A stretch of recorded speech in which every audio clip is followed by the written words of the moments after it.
মার্কিন নাগরিকত্ব ও অভিবাসন সেবা বিষয়ক সংস্থা ইউএসসিআইএস বিবাহ ভিত্তিক অভিবাসন ভিসার আবেদনের ক্ষেত্রে যাচাই বাছাই আগের তুলনায় কঠোর করতে নতুন নির্দেশিকা জারি করেছে।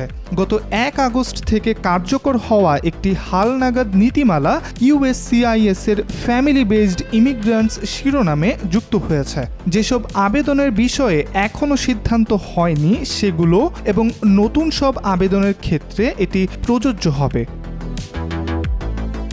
নতুন এই পদক্ষেপের লক্ষ্য হচ্ছে বিবাহ ভিত্তিক অভিবাসনের ক্ষেত্রে যেসব ভুয়া আবেদন জমা পড়ে সেগুলো যাচাই বাছাই করে বাদ দেওয়া এবং কেবল প্রকৃত সম্পর্কধারীদেরই গ্রিন কার্ডের অনুমোদন নিশ্চিত করা।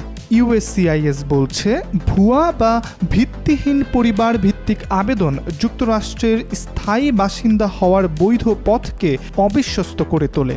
যারা ক্ষতিকর উদ্দেশ্যে এসেছেন তাদের চিহ্নিত করে বহিষ্কারের প্রক্রিয়া শুরু করাই এর লক্ষ্য। নতুন নীতিমালার প্রধান পরিবর্তনগুলোর মধ্যে অন্যতম হল বাধ্যতামূলক একসঙ্গে তোলা ছবি, যৌথ আর্থিক নথি ও বন্ধু আত্মীয়দের প্রত্যয়নপত্র জমা দেওয়া।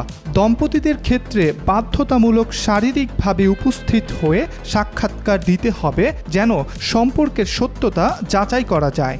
যদি আবেদনকারী অন্য কোনোভাবে অযোগ্য বা বহিষ্কারযোগ্য বলে গণ্য হন তাহলে গ্রিন কার্ড অনুমোদিত হলেও তিনি বিতরণ প্রক্রিয়ার আওতায় পড়বেন।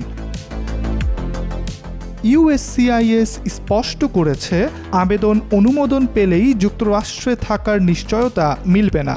সম্পর্কের সত্যতা প্রমাণে যৌথ ব্যাংক হিসাব, ছবি ও ঘনিষ্ঠদের চিঠি গুরুত্বপূর্ণ হবে। সাক্ষাৎকারে দম্পতির পারস্পরিক জ্ঞান ও সম্পর্কের গভীরতা যাচাই করা হবে। এসবের কোথাও ইউএসসিআইএস যদি সামান্য সন্দেহজনক কিছুও পায়, যেমন একই ব্যক্তি একাধিক জনের ক্ষেত্রে স্পন্সর হতে চেয়েছেন কিংবা তার অতীত অভিবাসন প্রক্রিয়ার কোনো তথ্যের সঙ্গে আবেদনের তথ্য মিলছে না, তাহলে তা বিস্তৃত তদন্ত এমনকি যুক্তরাষ্ট্র থেকে বিতরণ প্রক্রিয়া শুরুর কারণও হতে পারে। ইব্রাহিম হোসেন, আজকাল।